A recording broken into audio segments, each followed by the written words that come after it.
Hello, मैं हूँ राजेश।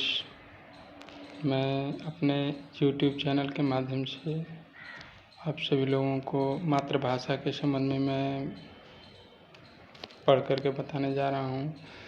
तो इसमें आप सबसे पहले आप सभी लोगों को राजेश का नमस्ते। यदि मुसलमान भाई लोग देख रहे हैं तो अस्सलाम वालेकुम रहमतुल्लाह बरकातहू।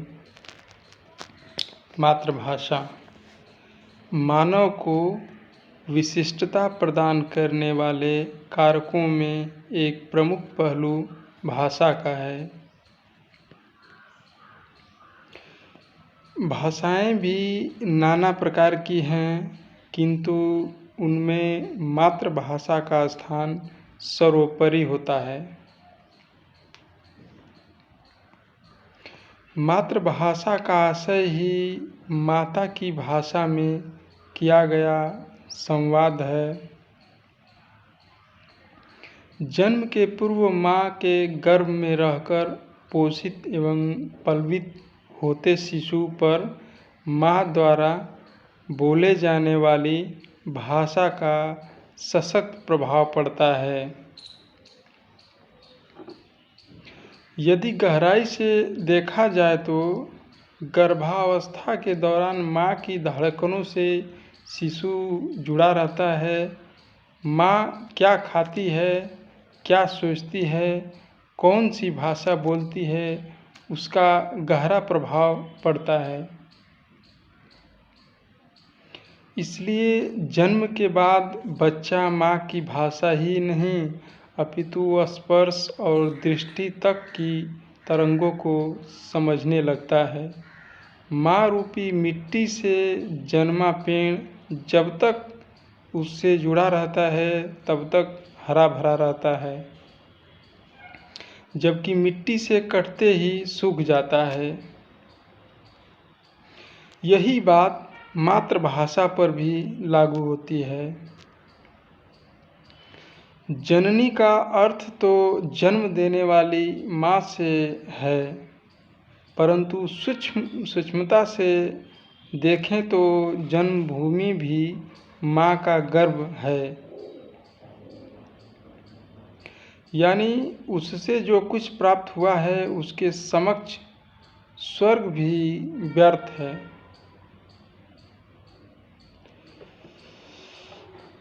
इसलिए क्रम में गोस्वामी तुलसीदास की पंक्तियाँ बड़ी प्रासंगिक हैं कि जो बालक कह तोतरी बाता सुनहि मुदित मन पितु आरु माता। यानी जब बच्चा मातृभाषा में ही टूटी फूटी बातें करता है तब माता पिता भी प्रसन्न होते हैं। भारत में सर्वाधिक बोले जाने वाली भाषा हिंदी है। ब्रिटिश काल में हिंदी को अपदस्थ करने के लिए बहुत प्रयास हुए, जिसका तत्कालीन नेताओं और साहित्य मनीषियों ने प्रबल प्रतिरोध किया। वे हिंदी पर हो रहे आघात के विरुद्ध एकजुट हुए। समवेत स्वर में हिंदी को भारत की मातृभाषा कहा।